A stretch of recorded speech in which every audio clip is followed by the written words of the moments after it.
Hello everyone, welcome to our channel journey with Purni. ఈరోజు మనం ఇంట్లోనే ఈజీగా టేస్టీగా రవ్వ లడ్డూను ఎలా రెడీ చేసుకోవాలో చూసేద్దామండి. ఫస్ట్ టైం కనుక వీడియో చేసినట్లయితే సబ్స్క్రైబ్ చేసుకోవడం మర్చిపోకండి. ముందుగా కడాయిలో నెయ్యి వేసి వేడి చేసుకోవాలి. అందులోనే కొన్ని బాదం, జీడిపప్పు, ఎండు ద్రాక్ష వేసి బ్రౌన్ కలర్ వచ్చే వరకు వేగించాలి. మీకు నచ్చిన డ్రై ఫ్రూట్స్ని యాడ్ చేసుకోవచ్చు. వేగించిన డ్రై ఫ్రూట్స్ని చిన్న చిన్న ముక్కలుగా కట్ చేసుకోవాలి. ఇప్పుడు అదే కడాయిలో 1 kg బొంబాయి రవ్వ వేసి నెయ్యిలో బాగా వేగించాలి. ఇది 15 to 20 minutes వరకు లో ఫ్లేమ్లోనే వేగించాలి. గుర్తుపెట్టుకోండి, ఈ ప్రాసెస్ అంతా లో ఫ్లేమ్లోనే జరగాలి. 100 ml వాటర్ బాయిల్ చేసి అందులో 1/2 kg బెల్లం వేసి లేత పాకాన్ని తీయాలి. ఇక్కడ 1 kg రవ్వకి 1/2 kg బెల్లం సరిపోతుందండి. ఇప్పుడు పచ్చి కొబ్బరిని తీసుకొని ఇలా మిక్సీ పట్టాలి. ఇప్పుడు అదే జార్లో కొన్ని యాలకులు తీసుకొని పొడి చేసుకోవాలి.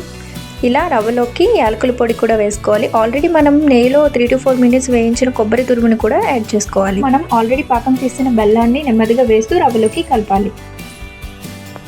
గోరువెచ్చగా ఉండేటప్పుడు పాకం వేస్తే ఉండలు చుట్టుకోవడానికి చాలా ఈజీగా ఉంటుందండి. మనం ఆల్రెడీ రోస్ట్ చేసిన డ్రై ఫ్రూట్స్ని ఇలా రవ్వలో కలుపుకుంటూ ఉండలు చుట్టుకోవడమే. అంతే, రవ్వ లడ్డూస్ రెడీ. ఇవి 1 week వరకు నిల్వ ఉంటాయి. అలాగే 2-3 రోజుల వరకు జ్యూసీగా కూడా ఉంటాయి. మీరు కూడా ఇలా ట్రై చేయండి. ఈ వీడియో నచ్చేసుకోండి. Thanks for watching.